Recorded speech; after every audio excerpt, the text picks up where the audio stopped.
Hello, আমাদের আজকের recipe healthy vegetable chicken. তো এর জন্য আমি প্রথমেই নিয়ে নিচ্ছি বোনলেস চিকেন 500 গ্রাম, যেটাকে আমি এভাবে কেটে নিয়েছি। তাতে দিয়ে দিচ্ছি আদা বাটা, রসুন বাটা 3 এবং হাফ টেবিল স্পুন। তো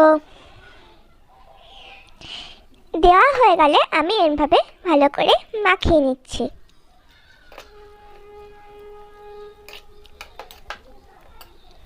মাখানো হয়ে গেলে এর মধ্যে দিচ্ছি 1 টিস্পুন গোলমরিচ গুঁড়ো, 2 টিস্পুন ভিনেগার আর 2 টিস্পুন সোয়া সস আর 2 টিস্পুন রেড চিলি সস।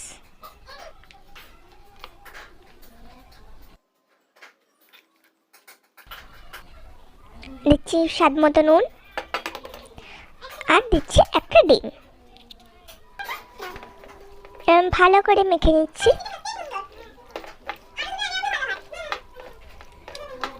মাখা হয়ে গেলে এটাকে আমি 8 ঘন্টা রেস্টে রেখে দেবো।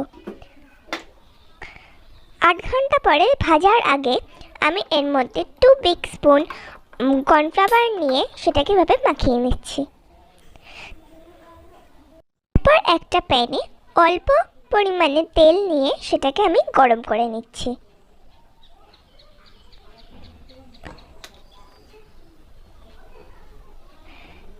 একটুখানি ছড়িয়ে দিচ্ছি তেলটাকে। এরপরে এক চামচ করে আমি ওই ম্যারিনেট করা চিকেনটাকে দিয়ে দিচ্ছি। এভাবে স্প্যাচুলার সাহায্যে আলাদা করে দিচ্ছি।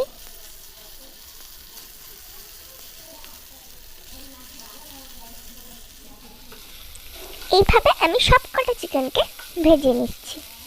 আমার ভাজা হয়ে গেছে সবকটা চিকেনকে।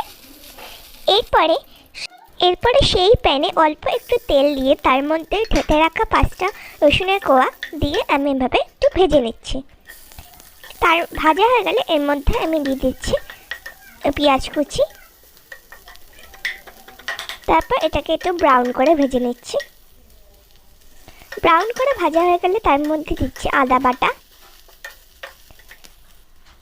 এরপর দিচ্ছি জুলিয়ান করে কেটে রাখা গাজর।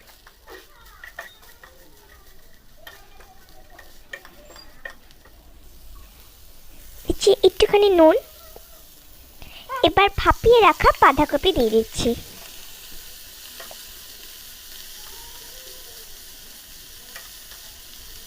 ভালো করে মিশিয়ে নিচ্ছি। এরপর দিচ্ছি সোয়া সস আর ভিনেগার।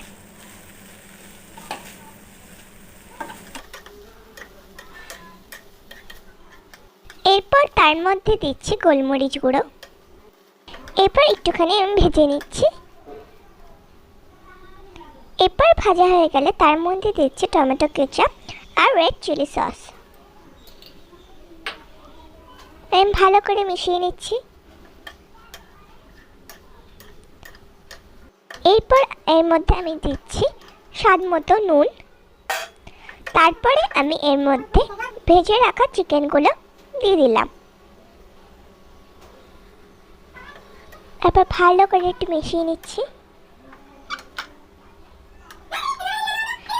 একটু আলতো হাতে মেশাবেন, নাহলে চিকেনগুলো ভেঙে যেতে পারে।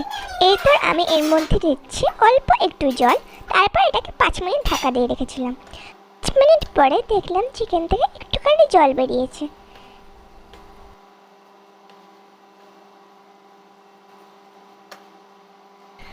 পাঁচ মিনিট মতো নাড়াচাড়া করার পরে আমি চিকেনটাকে নামিয়ে নিলাম। ব্যাস, আমাদের হেলদি ভেজিটেবল চিকেন রেডি। আপনাদের যদি ভিডিওটা ভালো লাগে তাহলে লাইক, শেয়ার এবং সাবস্ক্রাইব করতে ভুলবেন না। Thank you.